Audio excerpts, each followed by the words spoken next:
Sukma itu diambil dari bahasa Jawa, Pak, yang namanya roihan, ruh roihan. Sukma itu sesuatu, atau roihan itu sesuatu yang ada kaitannya dengan akal. Bahasa tempat berarti di otak ini, angan-angan, angan-angan, tamani kita. Lah, inilah yang dijadikan pijakan nafsu kita itu lewat angan-angan. Nafsu pasti akan menghadirkan sesuatu itu dalam angan-anganan diri kita, seakan-akan angan-angan itu kekal. Bagaimana caranya nafsu menjadikan kita beriman kepadanya? Dilewatkan angan-angan itu, seakan angan-angan itu yang kita angan-angan, harapan itu betul-betul kekal. Ini tidak jauh berbeda dengan ketika saat terjerumusnya Nabi Adam oleh Ajazil tersebut, dikasih angan-angan. Khuldi itu maknanya kekal. Adam, jadikan aku penasehat kamu. Isinya nasihat khuldi itu kekal. Barang siapa yang makan maka dia akan kekal. Kita ditampilkan oleh nafsu tentang duniawi apa, seakan-akan kekal. Seakan-akan itu sesuatu yang terpenting. Hayatat dunia iku mata, sesuatu kesenangan yang bersifatkan menipu, alias fatamur gana. Kalau Allah memberikan nadhir, memberikan pitutur terhadap peringatan terhadap kita seperti itu. Tapi dibikin nafsu, bagaimana caranya? Itu tidak bujuk, tidak menipu, tidak fata morgana. Wong nyatanya ada dan iya. Bapak Ibu, kalau jasmani boleh saja. Yang tidak boleh dan rohani. Jadi si nafsu itu memaisi atau membiaskan itu terhadap roh, bukan terhadap jasmani, Pak. Ruh. Bagaimana hati jenengan, ruhani jenengan itu tergiur. Padahal tugasnya rohani hanya satu. Illa liya budun. Boleh saja secara jasmani kita itu meraih pangkat jabatan atau kemewahan duniawiyah yang setinggi-tingginya, silakan. Syekh Abu Hasan As-Sadzili aja seperti itu kok, Pak. Sugih, kaya, orang yang punya jabatan. Tapi satu hal, jangan melampaui batas. Artinya melampaui batas, ruhaniyah ikut campur.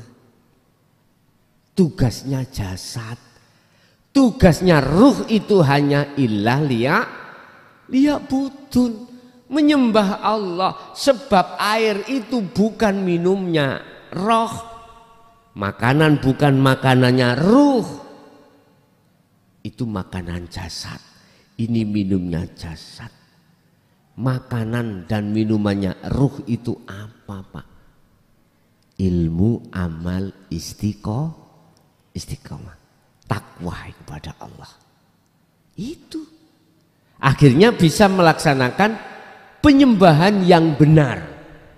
Dikatakan nyembah yang benar, fa'budu, yang dikatakan hadza siratum mustaqim, jalan yang lurus, adalah yang menyembah iku bertemu yang disembah. Entah tempatnya dimanapun, di aktivitas sholat silakan, di luar aktivitas sholat silakan. Wong aktivitas nama-nama aktivitas itu sesungguhnya itu kesebut thariqah toh Pak. Itu jalan. Ilmu untuk memahami tentang jalan itu disebut syariat. Lah tujuan disebut hakikat. Lah tujuan kita sholat itu apa? Bertemu Allah. Tujuan kita makan bertemu Allah. Tujuan kita kerja bertemu disebut illa liya'budun, nyembah. Jadi nyembah yang benar itu yang menyembah harus bertemu yang disembah. Tamu yang sukses adalah tamu bertemu terhadap yang ditamoni. Cara kita itu ke rumahnya si A, dikatakan kita itu sukses ketika kita sudah sampai ke rumahnya si A dan bertemu si A. Inilah yang dimaksud menyembah yang benar itu di situ. Kita dikatakan sukses mendatangi undangan Allah pada kala kita bertemu yang ngundang kita. Kembali kepada sukma, angan-angan. Ya ini Pak yang dijadikan nafsu sebagai loncatan untuk menggoda ruhaniyah. Akhirnya ruhaniyah kita jatuhnya pada angan-angan. Cintanya kita pada angan-angan. Angan-angan isinya ya dunia ini loh Pak, dunia ini. Padahal Allah katakan ad-dunya mataul ghurur. Wis gak percaya blas. Kita gak akan percaya. Justru kita akan percaya terhadap penasehat kita yaitu nafsu yang ada di angan-angan tadi. Akal itulah yang disebut sukma Pak. Terus perbedaannya dengan nafsu itu dengan ruh itu apa? Ruh itu tempatnya bahasa fisik hati, sukma tempatnya bahasa di angan-angan berarti di akal. Ini semuanya tiap saat dan waktu akan tabrakan Pak. Ini yang kula maksud antara sifat basariyah lewat angan-angan itu duduknya nafsu nafsiyah dan amarah. Ya, terus kalau ruh hati ini adalah duduknya di sifat basiroh berarti nafsu lawamah dan mutmainnah. Ada yang menerjemahkan gini Pak, ruh iku ya Allah. Sebab kalau nggak ada ruh ya Anda tidak akan pernah sampai di sini, nggak akan pernah bergerak. Kan dikatakan gerakmu itu sing gerakkan Allah. Lah terus ya roh itu Allah. Katanya Allah itu di dalam dan di luar. Berarti roh itu adalah Allah. Ada yang berpahaman seperti itu. Cuman aku tanya.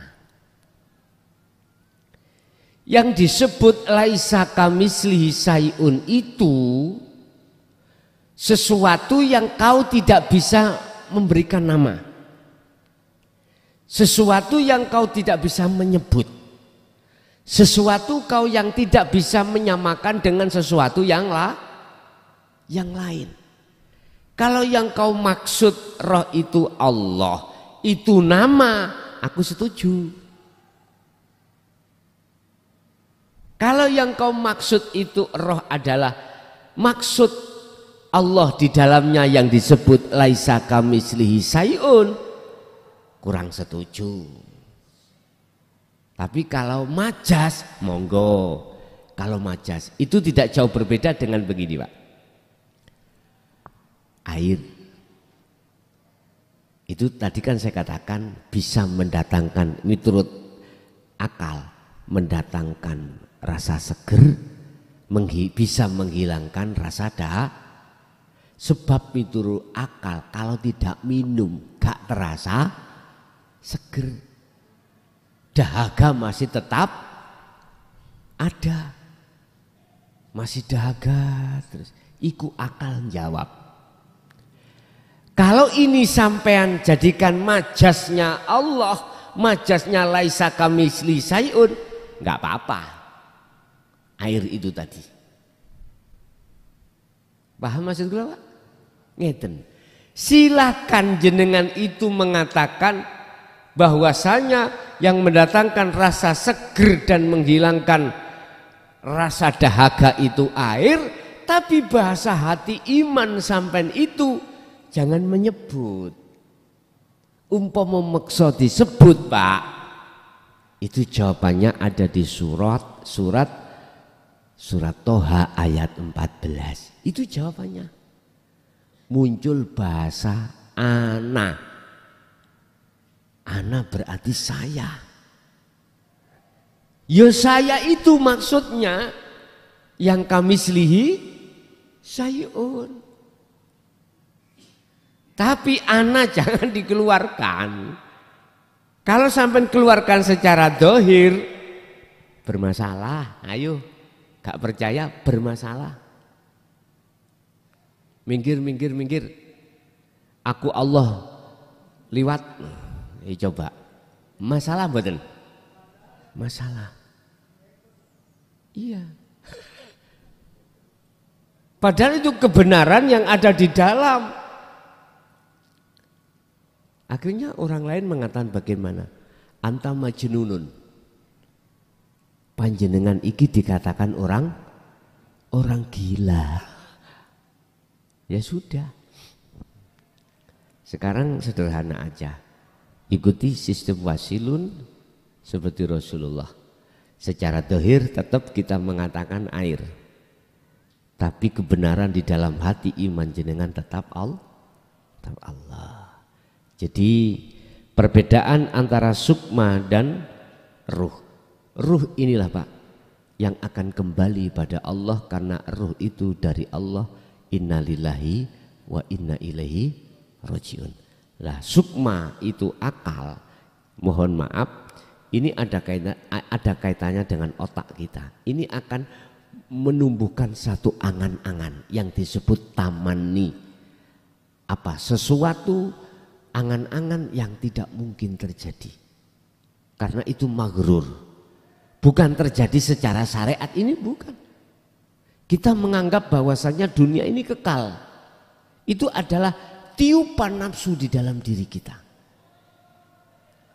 Justru yang kekal itu Allah, mestinya gitu.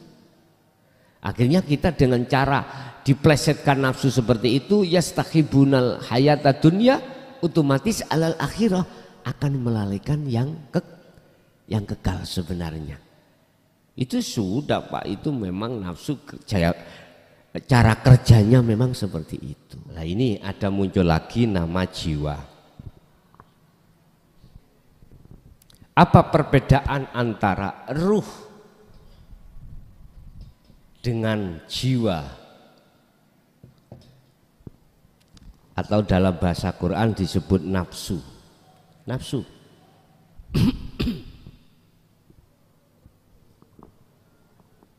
Kita lihat dalam satu ayat, kalau kita bicara jiwa, di situ tulisannya di Al-Quran adalah nafsu. Ya ayyatuhan nafsul mutmainnah, wahai jiwa yang tenang, irji'i, kembalilah pada Tuhan. Jiwa itu siapa? Ruh itu siapa? Jenengan ben paham. Disebut jiwa itu adalah ruh yang belum fitrah.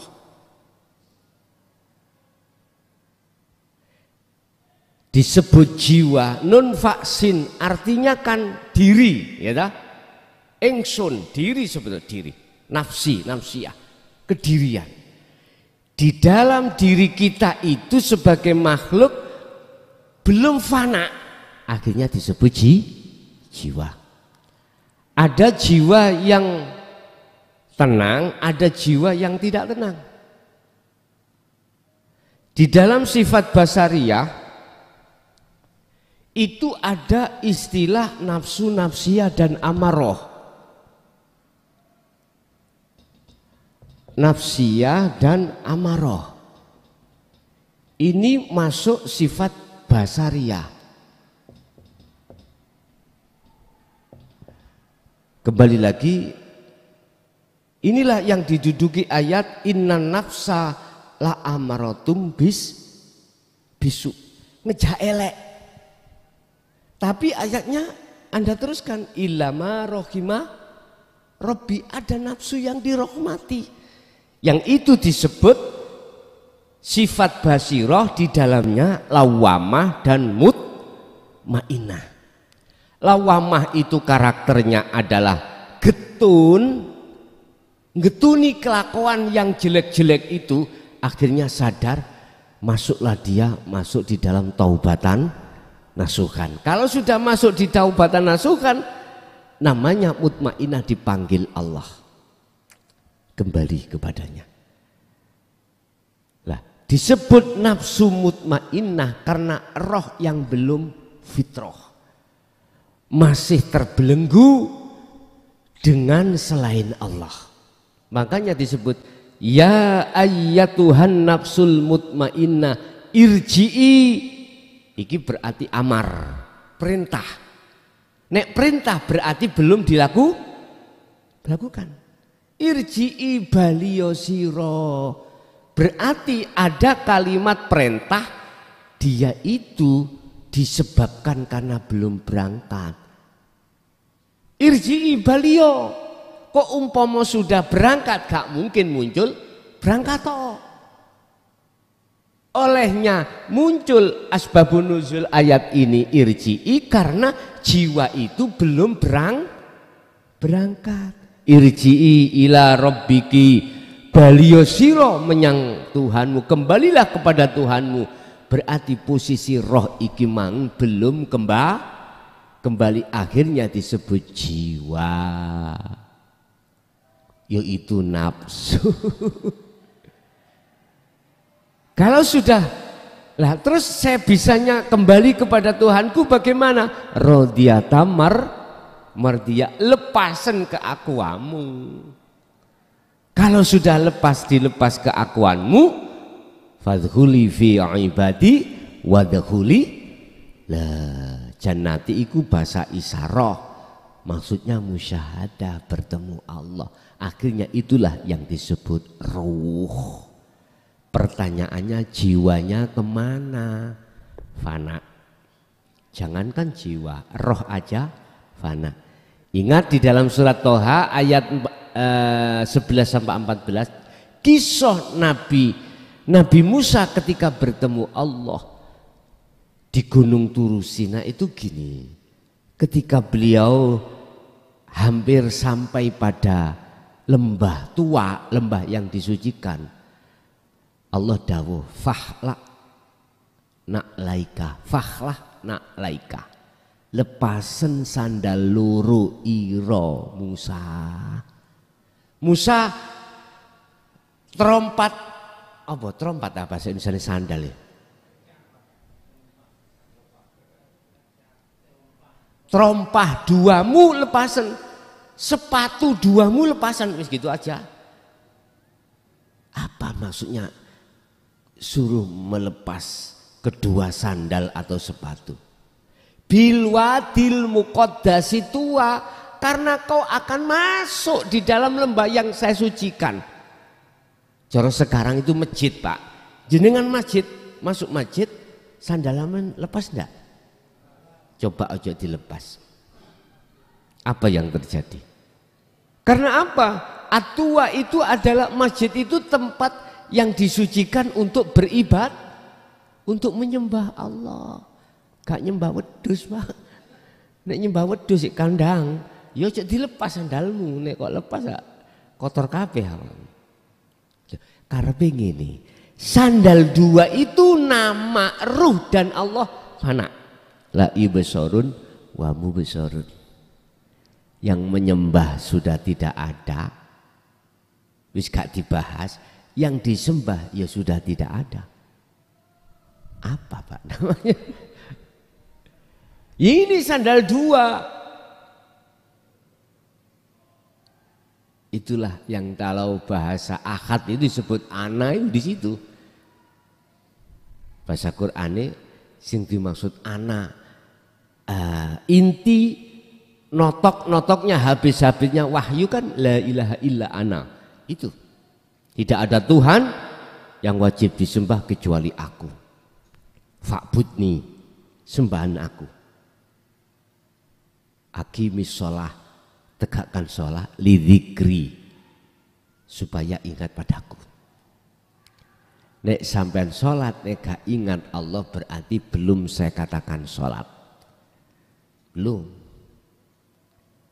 Mbuh dikatakan apa? Sebab dikatakan sholat kalau hatimu hanya ingat pada Allah. Miturut surat Toha ayat 14. Jadi kemanakah jiwa itu lepas? Sudah namanya dari roh berarti fitrah sudah. Ini pun nama roh juga fana sudah. Ini.